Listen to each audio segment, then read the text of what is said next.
खुदा करे कि मेरी अर्ज़ पाक पर उतरे वो फसल गुल जिसे अंदेशा ज़वाल ना हो। खुदा करे मेरे हर एक हम वतन के लिए हयात जुर्म ना हो, जिंदगी बवाल ना हो। ख़वातीन व हज़रात, टॉम एंड जेरी का खेल जो है वो जारी सारी है।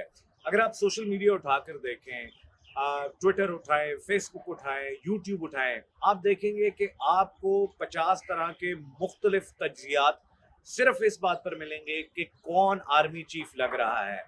पाकिस्तान उन बदबख्त और बदनसीब मुल्कों में से एक है जहां पर एक ऐसी तैनाती के लिए पूरी कौम जो है वो ज़हनी तौर पर यरगमाल बनी हुई है, जो बाकी मुल्कों में, तरक्की याफ्ता ममालिक में जो खामोशी से खेल जो है वो हो जाता है। जिन ममालिक का मैं जिक्र कर रहा हूँ वो वहाँ पर सुपरमेसी ऑफ पीपल जो है वो हकीकी मानों में मौजूद है। सुपरमेसी ऑफ पीपल का मतलब है कि जमहूरियत जो है वो हकीकी मानों में मौजूद है। आज से चंद दिन पहले, कुछ तकरीबन 5 दिन पहले, मुझे एक सहाफ़ी दोस्त का फ़ोन आया और तकरीबन 1 हफ्ता गुजर गया इस बात को कि उसने मुझे फ़ोन करके कहा कि यासिर साहब, एक नहीं 2 समरियां जा चुकी हैं।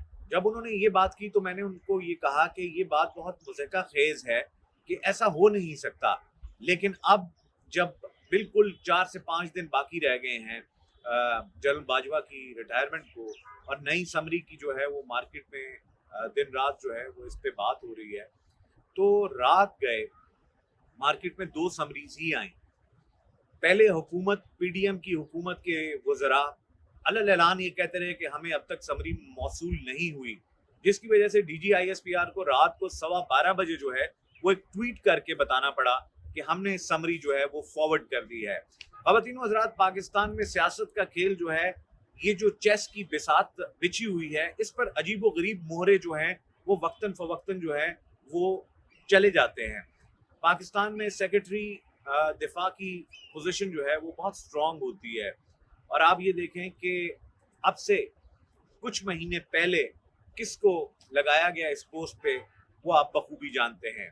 वक्त पे कितना पहले उनको एक ऐसी पोजीशन पे लाया गया, गोया कि ये इल्म था कि आने वाले दिनों में एक ऐसी सिचुएशन होगी। ख्वाजा आसिफ रात तक ये कहते रहे कि हमें समरी मौसूल नहीं हुई, और थोड़ी देर के बाद उन्होंने ये कहना शुरू किया कि समरी जो है वो PM ऑफिस को मिल गई है, और DGISPR ने ये कहा कि हमने समरी जो है मिनिस्ट्री ऑफ डिफेंस को भिजवा दी है।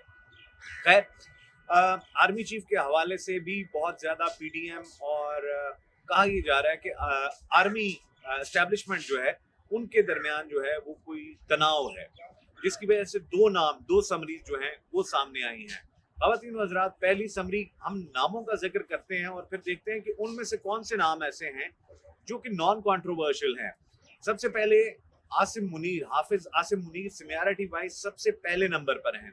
दूसरे नंबर पर ज़ाहिर शमशाद, तीसरे नंबर पर अजहर अब्बास, चौथे नंबर पर जनरल नोमान, पांचवें नंबर पर जनरल फैज हमीद, और छठे नंबर पर जनरल आमिर मौजूद हैं।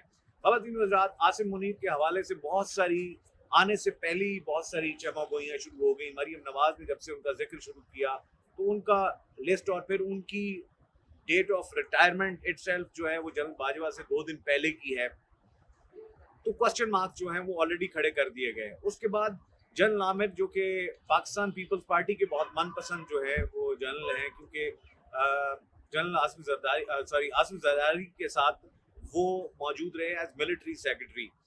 तो अब भी ये ख्वाहिश जाहिर की जा रही है कि अपने मनपसंद जनरल को लाया जाए। अब ऐसा क्यों किया जा रहा है, जबकि फौज तो कहती है कि हमारा सियासत से कोई ताल्लुक नहीं है, हमारा सियासत से कोई लेना देना नहीं है, तो फिर ये सियासी पार्टियां क्यों अपनी पसंद का जनरल इस वक्त लेकर आना चाहते हैं।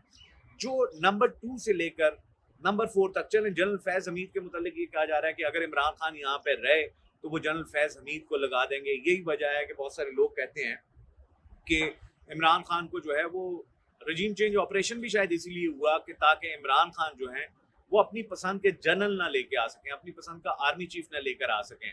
तो चलिए, इमरान खान साहब की बात तो साइड में हुई, लेकिन 3 जनरल ऐसे हैं जिनका के विद इन आर्मी जो है वो पसंद भी बहुत की जाते हैं, जिनमें जनरल नोमान हैं, जनरल अजहर अब्बास हैं, जनरल ज़ाहिर शमशाद की भी एक ज़बरदस्त कहानी है।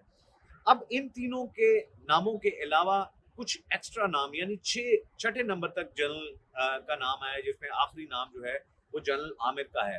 اس سے پہلے جب بھی جنرل تعیناتی ہوتی رہی وہ پہلے 3 سے 4 لوگ یا میکسیمم 5 لوگوں تک ہوتی رہی. اب جو دوسری سمری مارکیٹ میں بھیجی گئی اس میں سب سے پہلے تو جنرل عاصم کا نام اڑا دیا گیا اور نیچے سے چھٹے نمبر پر جنرل چراغ حسرت کا نام جو ہے فرام نو ویئر آیا. اب جنرل چراغ حسرت کا نام جو آیا تو اگر آپ کو یاد ہو کہ ایک ہیکر آیا تھا جس نے یہ بات کی تھی کہ جی ایک ٹویٹ کیا تھا اور اس نے ایک جنرل کا ذکر کیا تھا کہ ایک جنرل ایسے ہیں جو کہ پولیٹیکل منوورنگ بہت کر رہے ہیں اور انہوں نے اس کو مخاطب کر کے کہا تھا اس جنرل کو کہ آپ کی آڈیو اور ویڈیو جو ہے وہ لیک ہونے لگی ہے. ایک جمعے کا ذکر کیا گیا تھا اور اس کا آخری جملہ تھا جنرل یو آر گون. تو اب یہ نام کیوں آ رہے ہیں اور آپس میں اس وقت کہاں پہ اختلاف ہے؟ آصف علی زرداری ایک دفعہ پھر کافی عرصے کے بعد جو ہے وہ میدان میں آئے ہیں اور رات کو ملاقات کی شہباز شریف کے ساتھ.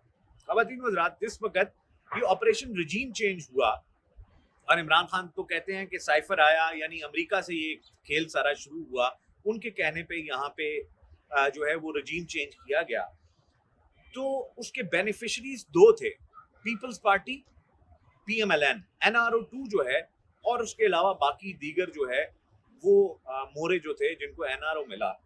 اب پہلے حصے میں آصف علی زرداری نے بہت سمارٹلی کھیلتے ہوئے اپنے بیٹے کو جو ہے وہ پاکستان کی وزارت خارجہ جو ہے وہ نیٹ پریکٹس کے لیے دی ان کو. اب شہباز شریف نے پہلے ٹنیور میں اپنے مقدمات ختم کرائے, نیب ختم کی اور این آر او حاصل کیا. اب دوسرے حصے کے منتظر آصف علی زرداری ہیں جو آپریشن رجیم چینج کا جو مبینہ طور پہ سیکنڈ حصہ ہے وہ یہ ہے کہ بلاول بھٹو کو وزیر اعظم بنایا جائے. اب خواتین و حضرات ہم ایک ایسی نہج پہ پہنچ چکے ہیں کہ جہاں پہ ہینڈلز اور پلان اکارڈنگلی ہو رہا ہے کہ نون لیگ آ کے حکومت میں بیٹھی ہے, 2 لسٹیں سامنے ہیں, چلیں ایک لسٹ کو مان لیتے ہیں جو لسٹ جو سینئر موسٹ 6 لوگوں کی لسٹ ہے, دوسری کو چلیں ہم کہتے ہیں کہ وہ لسٹ ہم نہیں مانتے. اس لسٹ کے یعنی اس پلان کے حساب سے نون لیگ کے پاس اس وقت ٹیبل پر وہ نام موجود ہیں. لیکن اب سوال میرا اسٹیبلشمنٹ سے ہے. اب سوال یہ ہے کہ پاکستان آرمی جو ہماری اسٹیبلشمنٹ ہے جو یہ دعویٰ کرتے ہیں کہ ہم نیوٹرل ہیں اور ہمارا سیاست سے کوئی تعلق نہیں, کیا آنے والا چیف جو ہے وہ واقعی نیوٹرالٹی کو مد نظر رکھیں گے؟ کیا وہ اس سیاسی جماعت کو پورا حق دیں گے جس کے ساتھ اس وقت عوام موجود ہے, چاہے وہ پی ٹی آئی ہے چاہے وہ نون لیگ ہے؟ اگر کیا وہ واقعی ایک شفاف الیکشنز کروائیں گے؟ کیا وہ رجوع کریں گے کہ جو ڈیمیج ہو چکا اس کو واپس لے کر آئیں گے؟ یہ وہ سوالات ہیں جو آنے والے چند دنوں میں جو ہیں جن کا کہ جواب عوام دیکھنا چاہیں گے. کیا وہ اس آپریشن رجیم چینج کو رول بیک کریں گے, روک دیں گے اور واقعتاً جو ہے وہ صحیح عوامی طاقت کا ساتھ دیں گے, یا پرانے کھیل میں نئے مورے اور پرانے کھیل میں نئے لوگ جو ہے وہ سامنے آئیں گے؟ ہماری بدقسمتی سے تاریخ یہ رہی ہے 70 سالوں میں, ہم مانے یا نہ مانے ہماری اسٹیبلشمنٹ کا رول رہا ہے. تو کیا وہی کھیل دوبارہ کھیلا جائے گا؟ الیکشنز کو فری اینڈ فیئر نہیں ہونے دیا جائے گا صرف اس لیے کہ ڈیوائیڈ اینڈ رول گورے کا فارمولا آج بھی چلے گا اور ہم ایک دفعہ پھر مخلوط حکومت کی طرف جائیں گے تاکہ جب جس کو چاہے مینج کیا جا سکے؟ خواتین و حضرات پاکستان ایک دوراہے پہ کھڑا ہے اور یہ آنے والا وقت جو ہے وہ پاکستان کی قسمت کا فیصلہ کرے گا. پاکستان ڈیفالٹ کی طرف جا رہا ہے, معیشت تباہ و برباد ہو چکی ہے. یہ میں نہیں کہہ رہا, بڑے بڑے اکانومسٹ کہہ رہے ہیں. مہنگائی کی جو صورتحال ہے, سفید پوش جو ہے وہ زندہ رہنے کو ترس رہا ہے. تو خواتین و حضرات عمران خان دوسری طرف کھڑے ہیں حقیقی آزادی کے لیے.